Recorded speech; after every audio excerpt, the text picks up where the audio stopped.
अस्सलामुअलैकुम नाज़रीनो सामीन। उम्मीद करता हूँ आप सब खैरो आफ़ियत से होंगे।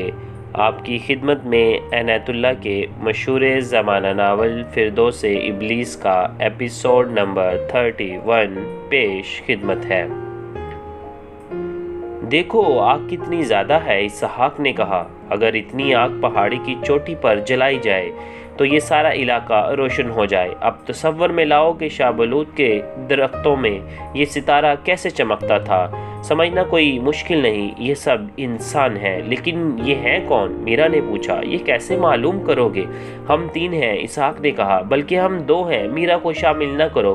वो 5 या 6 होंगे, हम इन पर हमला नहीं कर सकते। अगर हमारे साथ 2-3 आदमी और होते तो किसी और तरफ से इस पहाड़ी पर जाकर मैं इन दोनों को जिंदा पकड़ लाता। ठहरो इसहाक, आसिर ने कहा। वो आदमी दरख्त से उतर आया है, वो देखो सफ़ेद पोश ऊपर जा रहा है। मैं बताता हूँ अब क्या होगा, इसहाक ने कहा। ये सफ़ेद लबादे वाला आदमी दरख्त के नीचे जा खड़ा होगा और इस पर चमकती हुई दहात की चादर की रोशनी डाली जाएगी।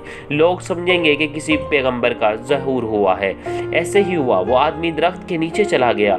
इधर उधर चादर आग के सामने ऐसे जाविये पर रखी गई कि इसकी चमक उस आदमी पर पड़ने लगी। पहले इस रोशनी को दरख्त पर घुमाया गया, फिर इसे उस आदमी पर मरकूज कर दिया गया। उधर हजूम ने कलमाए तैयबा का बुलंद विर्द शुरू किया और गूंज इन पहाड़ियों तक सुनाई देने लगी। कुछ देर बाद ये प्लेट या चादर वहां रख दी गई। एक आदमी इतनी बुलंद आवाज से ऐलान करने लगा, खुदा के एलची का ज़हूर हो गया है। वो 2-4 दिनों में तुम्हारे सामने आ जाएगा, खुदा का पैगाम लाएगा। खुदा का शुक्र अदा करो लोगो। फिर वो सफ़ेद पोश वापस आ गया। हमने ये तो देख लिया है कि ये हमारी तरह इंसान है, इसहाक ने कहा। ये हम रबी और फादर को बताएंगे। मालूम नहीं वो क्या करेंगे। मैं इन्हें मशवरा दूंगा कि जिस तरह हम तीनों यहाँ तक पहुँच गए हैं, इस तरह कल शाम 20-25 आदमी सामने वाली पहाड़ी की तरफ छुप कर बैठ जाएं और इन सब को मौका देकर पकड़ लें। फिर लोगों को रात ही इस पहाड़ी पर ले और इन्हें दिखाएं कि ये शैतान लोग किस तरह इन्हें गुमराह कर रहे थे।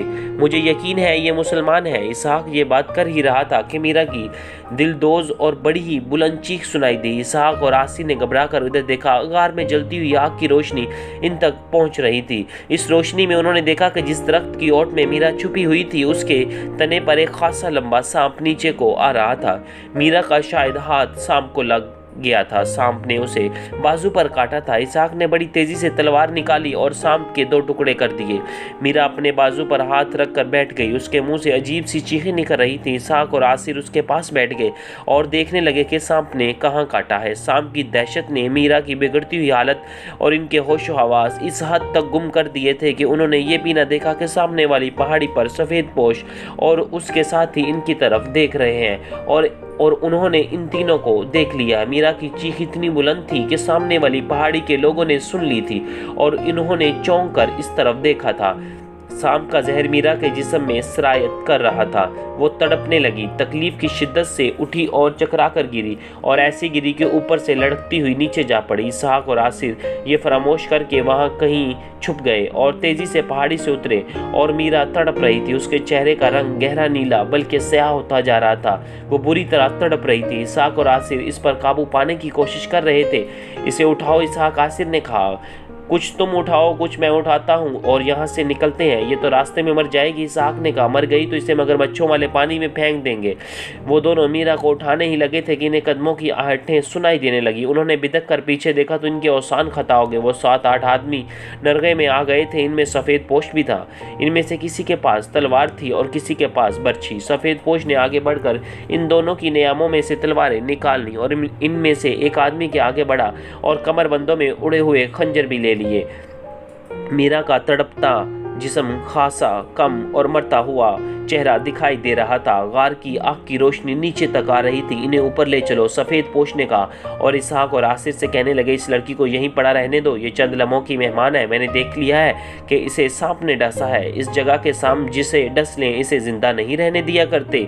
ये जवान थी इसलिए भी इसका अभी तक जिस्म हरकत कर रहा है। क्या तुम लोग हमें रिहा नहीं कर देते? इसहाक ने इल्तिजा के लहजे में कहा। अगर हम इतने अहमिक होते तो इतनी ज़्यादा ज़्यादा मखलूक खुदा से ये ना मनवा सकते कि शाह बलूत के नीचे एक नबी का ज़हूर हो रहा है। सफ़ेद पोश ने कहा, जिनके पास हमारा इतना नाजुक राज है, इन्हें हम कैसे रिहा कर सकते हैं? हम दोनों आपके साथ हो जाएंगे, आसिर ने कहा, और आप जो भी काम बताएंगे हम करेंगे। तुम कौन हो? सफ़ेद पोश ने इसहाक से पूछा। तुम्हारा मजहब क्या है? सच सच बता दो, शायद हम तुम पर रहम कर दे। मेरा नाम इसहाक है, इसहाक ने जवाब दिया, और मैं यहूदी हूँ। मेरा नाम आसिर है, आसिर ने कहा। मैं ईसाई हूँ।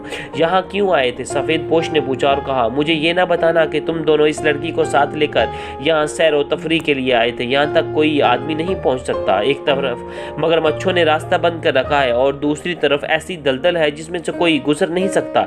इसहाक ने इसे बिल्कुल सच बता दिया कि वो दोनों यहाँ क्यों आए थे और ये लड़की किस तरह साथ चल पड़ी थी। तुम्हारे रबी और पादरी को हम एक सबक देंगे। सफ़ेद पोश ने कहा, अब यहूदियों का जादू नहीं चल सकता, अब हसन बिन सबा का जादू चलेगा। इसहाक और आसिर को ऊपर ले गए और भी मिन्नत समझात करने की इन्हें छोड़ दिया जाए। इन्हीं बातों बातों में आग के करीब ले गए।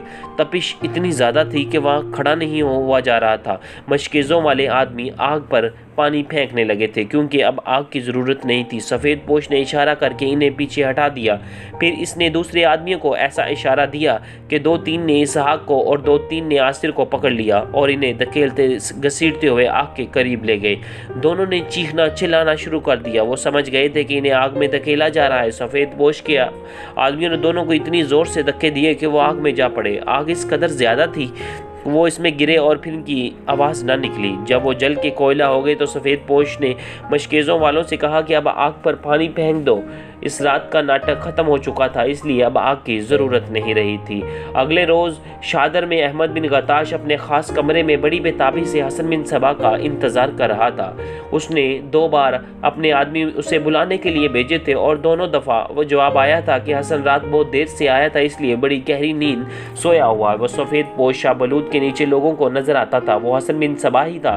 रात इसहाक और आसिर की वजह से हसन को वहाँ ज़्यादा वक्त रहना पड़ा था, इसलिए सुबह देर से उठा। वो जगह शादर से खासी दूर थी। शादर वहां तक ऊंटों पर जाते थे और सुबह तलू होने से पहले वापस आ जाते थे। ऊंटों पर आने जाने की वजह ये थी कि कदमों की आहट नहीं होती थी। रात के सन्नाटे में घोड़े की टाप दूर दूर तक सुनाई देती है, इसलिए पता चल जाता है कि फला जगह से एक या एक से ज्यादा घुड़सवार गुजर रहे हैं। सूरज सर पर आ गया था जब हसन बिन सबा की आंख खुली। वो बड़ी तेजी से गुस्ल वगैरह करके अहमद बिन गताश के यहाँ जा पहुंचा। आओ हसन, अहमद बिन गताश ने कहा, मुझे तुम्हारे साथी बता चुके हैं कि तुम रात एक यहूदी और एक ईसाई ने नबी के ज़हूर का राज अपनी आंखों से देख लिया था।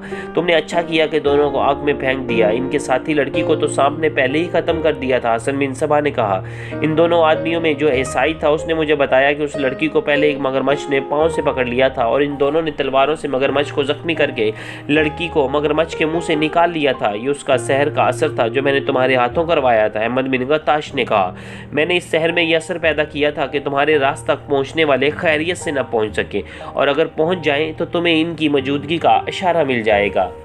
मोहतरम उस्ताद, हसन बिन सबा ने कहा, मैंने इस रबी और पादरी का गांव मालूम कर लिया है जिन्होंने इन दोनों आदमियों को भेजा था। इन्हें हमेशा के लिए गायब कर दिया जाए तो बेहतर है, वरना इनका ख़तरा मौजूद रहेगा। ये किसी और तरह हमारा राज पा लेंगे। हमें ये इत्मीनान हुआ है कि ये जसूस सल्जूकियों के नहीं थे। हाँ हसन, अहमद बिन गताश ने कहा, हमारा मंसूबा ऐसा है कि किसी तरीके से खतरे का सिर्फ शक ही हुआ है, ऐसे बिल्कुल ही गायब कर देना ज़रूरी है। तुम्हारे पास आदमी है, इन्हें इस्तेमाल करो। मैं देखना चाहता हूँ कि तुम इन दोनों को किस तरह गायब करते हो। ये मैं करके बताऊंगा कि मैंने ये काम किस तरह किया है। हसन बिन सबा ने हंसते हुए कहा, आपकी शागिर्दी में मुझे इतना सूझबूझ तो मिल गई है कि मैं गांव के बच्चों से बूढ़ों तक को ऐसे लापता कर सकता हूं जैसे कभी वो दुनिया में आए ही नहीं थे। अब मेरी 1-2 बातें गौर से सुनो। अहमद बिन गताश ने कहा, हमारा ये तरीका 100% से कुछ ज़्यादा कामयाब रहा है। अब तुमने इन लोगों के सामने आना है। ये हज़ारों लोग तुम्हारे मुरीद हो चुके हैं। अब हम यकीन से कह सकते हैं कि अगले 2 किले भी हमारे हैं। ये तुम्हें बताऊँगा कि लोगों के सामने तुम किस तरह आओगे। दूसरी बात ये जहन में रख लो कि सहर और जादू पर भरोसा नहीं रखना, भरोसा अपनी अकल और फहमो फरासत पर करना है। ये सही है कि तलसिम सामरी को तोड़ने वाला अब कोई मूसा नहीं रहा और ना ही कोई मूसा आएगा, लेकिन ये याद रख लो कि सहर और जादू हर किस्म के हालात में तुम्हारी मदद नहीं कर सकेगा। अपनी अकल का जादू चलाओ। और ये ऐसी बातें हैं जो मैं तुम्हें बाद में भी समझाऊंगा। तुमने देख लिया है कि मेरी इस बात में कितनी हकीकत है कि लोगों को तुम बदी से हटने के सबक दोगे तो वो तुम्हारे साथ वही सलूक करेंगे जो हमसे पहली कौमों ने अपने पैगंबरों के साथ किया था। लोगों को अपना मरीद बनाने का तरीका यही है कि बदी के ऐसे पुरइसरार तरीके इस्तेमाल करो जो मफूकुल अकल नजर आए और जिनमें ऐसा तासुर हो कि लोग बिला सोचे समझे तुम्हारी इसरारियत से मुतासिर होकर सजदारेज हो जाए। तुमने देख लिया है, हजारों लोगों ने तुम्हारे आगे सजदा किया। मैं पैगंबर नहीं हसन, लेकिन मैं आने वाले वक्त के मुताल्लिक पेशगोई कर सकता हूँ कि लोग जादूगर और साहिरों के पास जाया करेंगे और इनसे अपनी मुश्किलात हल करवाएंगे और सहर के जरिए एक दूसरे को नुकसान पहुंचाएंगे और कुछ लोगों के साहरी का धोखा देकर लूटेंगे। आज के लोगों की ये कमजोरी इनकी नस्लों दर नस्लों तक जाएगी। ये बातें बाद में होंगी। तुम इस यहूदी रबी और ईसाई पादरी का बंदोबस्त करो। 2 ही दिन गुजरे, सूरज गरूब होने के बाद 2 अजनबी इस यहूदी रबी के यहाँ गए जिसने इसहाक को भेजा था। इन्होंने नहायत ही पुर असर अंदाज में रबी को बताया कि इसहाक और आसिर नाम के 2 आदमी और मीरा नाम की एक लड़की वो राज मालूम करने में कामयाब हो गए हैं जिसके लिए इन्हें भेजा गया था, लेकिन एक जगह फंस गए हैं। जहाँ वो फंसे हैं वहाँ के सरकर्दा आदमी अपने ही, लेकिन वो कहते हैं कि जब तक रबी और पादरी खुद नहीं आएंगे वो इन तीनों को नहीं छोड़ेंगे। वो लोग हमारी पूरी मदद करेंगे, लेकिन रबी और पादरी का वहाँ तक जाना ज़रूरी है। इन 2 आदमियों ने ज़बान के ऐसे जादू चलाए कि रबी और पादरी उनके साथ चल पड़े। इन 2 आदमियों ने इन्हें अपने घोड़ों पर सवार कर लिया था। वो खुद पैदल चल रहे थे और एक रास्ते से 2 पहाड़ियों के दरमियान से उस जगह पहुँचे जहाँ पानी जमा था और एक मगरमच्छ ने मीरा का पाँव पकड़कर इसे पानी में घसीटा था। उस रात भी हजारहा लोगों का हजूम शाहबलूत वाली पहाड़ी से कुछ दूर इस उम्मीद पर बैठा था कि सितारा चमकेगा और पैगंबर का ज़हूर होगा। लेकिन उस रात हसन बिन सबा ने यह नाटक नहीं दिखाना था। पानी के करीब जाकर इन दोनों आदमियों ने रबी और पादरी को यह कहकर घोड़ों से उतारा कि घोड़े पानी पी लें। जो ही ये दोनों मजहबी पेशवा घोड़ों से उतरे, इन दोनों आदमियों में से एक ने पादरी को और दूसरे ने रबी को इतनी जोर से धक्का दिया कि वो पानी में जा पड़े। दोनों बूढ़े थे। जवान आदमियों के धक्के से वो पानी में खासा दूर जा पड़े थे। पानी में जबरदस्त हलचल मची। 3-4 मगरमच्छ बड़ी तेजी से आए और रबी और पादरी को जबड़ों में जकड़कर इस कुदरती तालाब की तह में ले गए। थोड़ी ही देर में इन दोनों के जिस्मों के टुकड़े मगरमच्छों के पेट में जा चुके थे और दोनों अजनबी घोड़ों पर सवार शादर के रास्ते पर जा रहे थे। इस खित्ते के लोग इब्लीसियत के जाल में आ चुके थे। यहूदियों का रबी और ईसाइयों का पादरी जिस बस्ती के रहने वाले थे, उस बस्ती में हर किसी की ज़बान पर यही सवाल था, रबी कहाँ गया, फादर कहाँ गया, इसहाक और आसिर कहाँ गए, मीरा कहाँ गई। चंद घरों की ये बस्ती थी। रबी और पादरी तो मजहबी पेशवा था। कोई नहायत मामूली सा फर्द बस्ती से थोड़ी सी देर के लिए गैर हाजिर होता तो सारी बस्ती उसकी गैर हाजिरी को महसूस कर लेती थी। रबी और फादर का लापता हो जाना कोई मामूली बात नहीं थी। इसहाक, आसिर और मीरा भी इसी बस्ती के अहम नौजवान थे। लोग इनके मुताल्लिक कुछ परेशान होने लगे। एक सुबह एक मौजूब सा आदमी जिसने सब्ज चोगा पहन रखा था और सरसब्ज पगड़ी लिपटी हुई थी, बस्ती में दाखिल हुआ। वो हक हू के धमाके खिज नहरे लगा रहा था। उसकी दाढ़ी बड़ी लंबी थी, सर के बाल भी इतने लंबे कि शानों से नीचे चले गए थे और उसकी आंखें गोश्त की तरह सुर्ख थी। वो बस्ती के वस्त में जाकर रुक गया। पहले बच्चे उसके इर्द गिर्द इकट्ठे हो गए, फिर दूसरे लोग भी उसके करीब आने लगे। कुछ नहीं रहेगा, उसने दाएं हाथ आसमान की तरफ करके कहा। सब गुम हो जाओगे, कुछ नहीं रहेगा, नामो निशान मिट जाएगा, मानो उसे जो रोशनी दिखाता है। हक हू।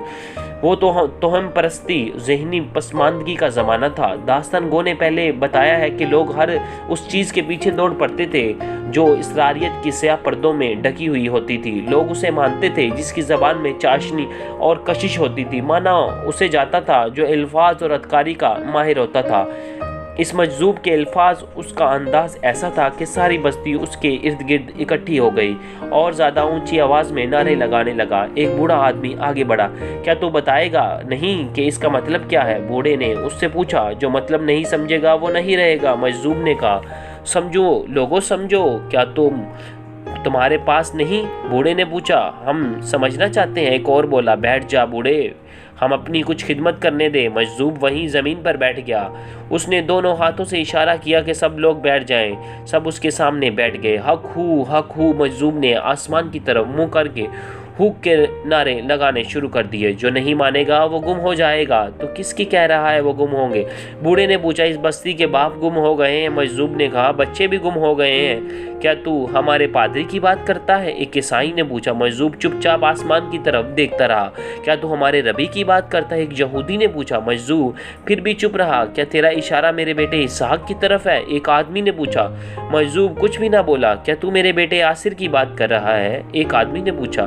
मेरी बेटी मीरा भी लापता है। पीछे खड़ी एक औरत बोली। इन सब की बात एक ही है। मजदूब बोला, वो नहीं मानते थे, और वो जो तुम्हारे मजहबी बाप थे वो भी नहीं मानते थे। सब गुम हो गए। क्या नहीं मानते थे? बूढ़े ने पूछा। उसे नहीं मानते थे जो रोशनी से जाहिर करता है, और उस रोशनी को भी नहीं मानते जो खुदा और अपने बंदों को दिखाता है। इससे आगे इंशाल्लाह मैं आपको अगले एपिसोड में डिटेल के साथ बताऊंगा कि इस मजदूब ने इस बस्ती के लोगों को किस तरह गुमराह किया। खुदा हाफिज, अपना ख्याल रखिएगा।